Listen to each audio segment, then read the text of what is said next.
And I need you to touch me, Lord.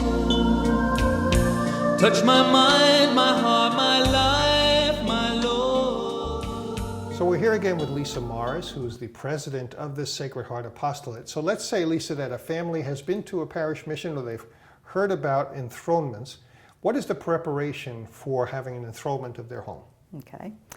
So once they decide that this is something they want to do, they've put their name in, then one of the Sacred Heart missionaries, as the helpers are called, they will give them a call and set up a time to come to their house and bring all the preparation material.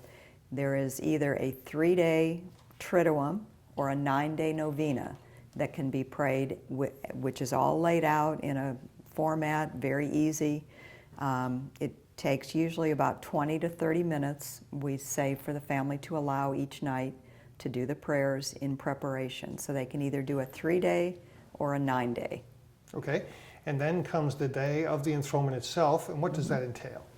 Okay, so the Sacred Heart missionary, along with the family, would set up with the priest or the deacon the day that the ceremony takes place.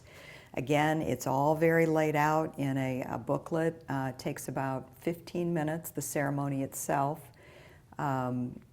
It's just a beautiful, powerful ceremony where they start in one area of the house. There is the image of the Sacred Heart, maybe a rosary or Bible, pictures, and then they process to the place of honor, which is where they're going to put the image along with the covenant.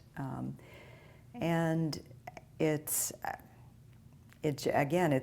hard to explain the power behind that ceremony, that the words that are spoken within the ceremony. There's, the covenant to the Sacred Heart, and it's just pledging your loyalty to Him as King of your family.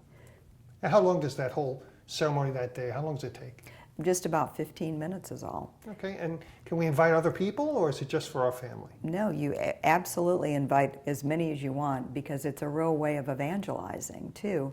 Family and friends, and Catholics and non-Catholics alike, have come, and it's a joyous time. They see something, and usually what happens, there's at least 2 or 3 families that come to watch another that say, I want to do that. So it spreads that way.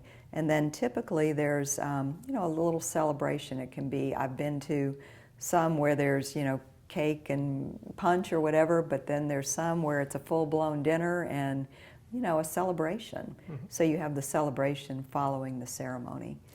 And enthronements are not just for families, are they? No. In fact, I've got a story of a family, a doctor and his wife did the enthronement in their family, and about a year later he came to me and said, I would like to do the enthronement over my practice as a doctor. And so what would that take? And so I gave him the preparation material again.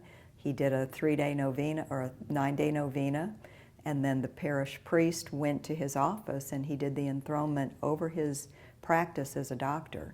And he said it was life-changing. That's great. Yeah. That's great. So it can be over a vocation, a business, a parish, a school. The possibilities are endless. And the enthronement doesn't just involve hanging up a picture and you're done with it, does it? There's more to it than that. No, it's a way of life. It's a one-time event, so it's a one-time enthronement, but it's a way of life. It's living out, what Jesus is asking us in the gospel. Again, to just be His messengers and share His love. A lot of times people find themselves wanting to go to Mass more, confession more, reading more.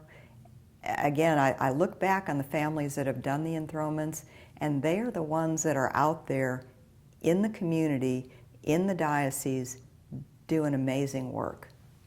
So a simple home ceremony that can change lives sounds like a great thing. Thanks for sharing. It is. To touch me, Lord. Touch my mind, my heart.